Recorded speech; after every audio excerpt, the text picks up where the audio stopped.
Cette année encore, la circonscription fédérale d'Avignon-Lamitis-Matane-Matapédia est la circonscription dans laquelle le plus de projets ont été approuvés via le programme Nouveaux Horizons pour les aînés. Pour nous parler de ces projets, je reçois la députée Christina Michaud. Bonjour Christina. Bonjour. Le montant attribué pour les projets pour les aînés est substantiel pour 2024 pour ta circonscription. Oui, absolument. On parle d'un montant de 712 000 282, 712 282 pour être bien exact. Alors, c'est presque un record. Encore une fois, l'année dernière, pour la première fois depuis des années, on était dans le 700 000 Donc, encore une fois, mais le ministère m'a confirmé cette année qu'on était la circonscription au Québec, pardon, où il y avait, je vais reprendre ça. Le ministère m'a confirmé qu'on était la circonscription au Québec où il y avait eu le plus de projets acceptés pour un total de 38.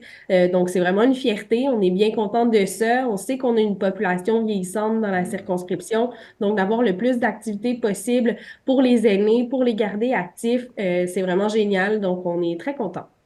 Et de ce montant, là, combien a été attribué à la MRC de la Matapédia? Mais écoutez, un montant substantiel, c'est la Matapédia des 4 MRC qui remporte la part du lion. Faut dire que ça dépend des projets qui sont envoyés, ça OK. dépend du nombre de projets envoyés, du nombre de projets acceptés, bien évidemment. Une MRC voisine peut en avoir envoyé moins, mais pour la Matapédia, c'est 15 projets cette année qui ont été acceptés pour un total de 340 000 Donc, c'est vraiment bien des projets qui vont voir le jour dans la Matapédia, dans la communauté. Que ce soit des projets de réfection des endroits pour les aînés, que ce soit des clubs de 50 ans et plus ou des clubs de l'âge d'or, ça peut être ce type de projet-là, mais ça peut aussi être de nouvelles activités qui sont mises sur place pour garder les aînés actifs, des activités culturelles aussi, ou pour organiser des brunchs, de la cuisine, des activités de danse ou des activités technologiques. Donc, il y en a vraiment pour tous les goûts et on va voir ça dans les prochaines semaines, dans les prochains mois, des projets qui vont être organisés un peu partout dans la Matapédia pour garder les aînés actifs. Alors, c'est vraiment une bonne nouvelle. Et aussi, ce qui est bien avec ce programme-là, c'est qu'on inclut les aînés tout au long du processus. Alors, c'est des OK. projets des aînés, par les aînés, pour les aînés. Alors, ça, c'est bien. Et il y en a plusieurs qui commencent à intégrer les jeunes là-dedans. Alors, ils offrent des activités qui sont intergénérationnelles. Alors, on en a vraiment pour tous les goûts et même pour tous les âges. Sais-tu lesquels projets là, qui sont acceptés? Les as-tu avec toi? Ou sais-tu les... J'ai pas les détails OK. devant moi, mais par mémoire, je pourrais vous dire il y a un projet qui a été accepté à la Maison de la Culture, la Garde patrimoniale à Sébec, OK. qui vont mettre sur pied des activités de tissage, d'art textile et tout ça.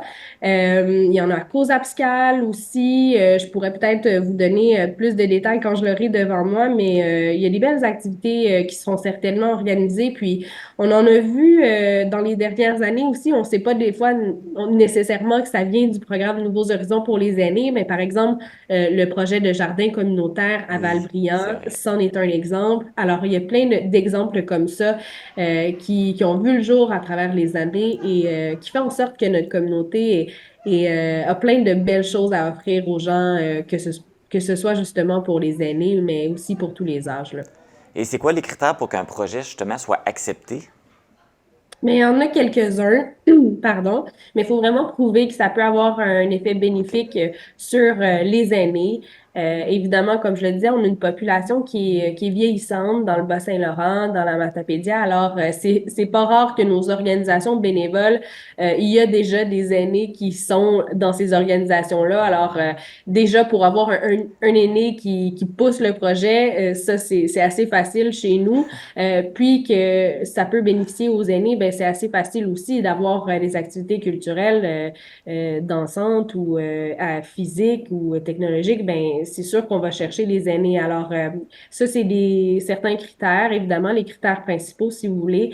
C'est des subventions qui donnent un maximum de 25 000 Donc c'est certain que c'est pas des projets immenses. On construit pas des arénas avec ça, mais c'est des petits projets ici et là qui font une grande différence dans les communautés. Évidemment, Et, si une organisation a besoin que de 5 000 pour réaliser son projet, mais c'est le genre de subvention qu'il peut recevoir là, de PNHA. Ça ne veut pas dire qu'on va recevoir le 25 000 On y va vraiment selon les besoins, puis il y a une estimation des coûts qui sont faits selon la demande. Et alors, on peut vraiment aller de des projets à partir de quelques centaines de dollars jusqu'à 25 000 pardon.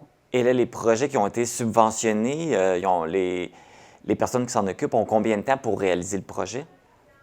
Les délais sont assez courts parce que ce programme-là revient à chaque année, OK. donc c'est moins d'un an. OK. Ils reçoivent l'argent assez rapidement. Il faut que le projet aille de l'avant assez rapidement aussi. Ça s'est peut-être vu dans le passé là, que des organisations n'avaient pas assez de temps puis devaient retourner l'argent, mais c'est plutôt rare. Normalement, les organisations sont prêtes puis elles peuvent utiliser l'argent puis procéder à l'inauguration de leur projet assez rapidement aussi. Un qui me vient en tête, c'est pas dans la Matapédia, mais l'été dernier, je suis allée inaugurer le mini-pot à Padoue. C'est grâce au programme Nouveaux Horizons pour les aînés qu'ils ont pu faire ça dans la municipalité. Alors, c'est un attrait qui devient touristique aussi pour les passants. Donc, c'est pas juste pour les aînés, c'est ça qui devient intéressant.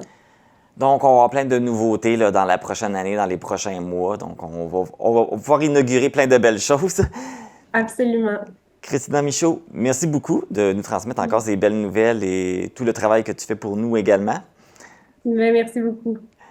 Donc, si vous voulez avoir plus d'informations sur le programme Nouveau Horizon pour les aînés ou pour consulter les projets gagnants, vous pouvez vous rendre sur le site du gouvernement du Canada.